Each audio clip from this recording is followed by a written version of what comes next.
Now to an NBC Connecticut exclusive. Growing frustration over a Hartford community and their complaint against the police they say have been in limbo too long. The complaint stems from an officer caught on camera calling the caller a snitch for contacting the police department for loiterers along the street. NBC Connecticut's Kevin Geis has this exclusive tonight. He joins us now in studio. Kevin.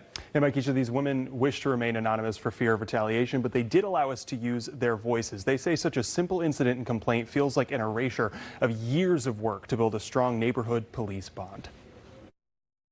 I'd just like you to know that someone around here is a snitch. This is the video in review by the city, taken and posted in June of a Hartford police officer called to a North End neighborhood to disperse a group. I don't care, but We've been working so hard on this issue, and the police department made it look like they were in league with helping us. This Hartford resident lives along the street in the video. She appreciates all Hartford has done for her neighborhood in recent years, but The whole thing about trust, I feel like I don't even trust them. I became upset and just very frightened that this was the response. Pastor A.J. Johnson with the Center for Leadership and Justice has been helping this North End neighborhood build a relationship with the city. When he saw the video, they filed a complaint with the department, starting what he calls an arduous process towards resolution. We've been met with roadblocks consistently. They first tried directly working with Hartford police. The department offered mediation, a meeting between the women lodging the complaint, Pastor Johnson, the officer, police chief, and mayor.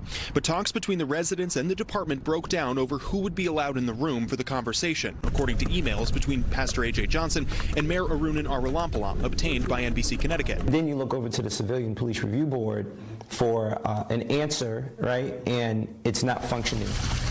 The board hasn't met since April. The city's inspector general resigned in April, and the board dropped below the minimum threshold of members to meet.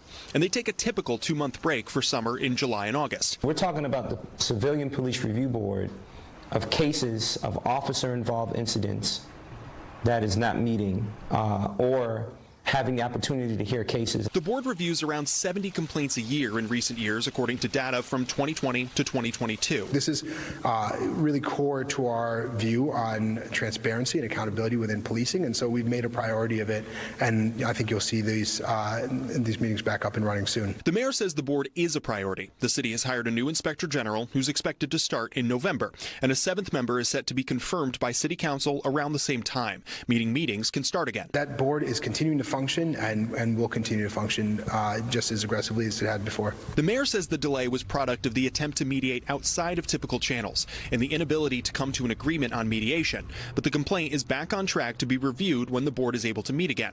But Pastor Johnson, along with the residents, are frustrated it's taken this long and say the lack of mediation guidance and the delay to the board only hurts the city and police department. What we most likely have are residents that are discouraged, who walk away, and nothing ever gets resolved.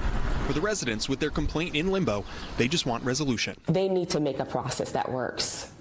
And I'm sure that other people have complained, and they have to have something in place that works. Now, we also reached out to the Hartford Police Department for comment about the incident. They said they're checking on the investigation status, but we haven't heard back since. In the studio, Kevin Geis, NBC Connecticut News. Kevin, thanks.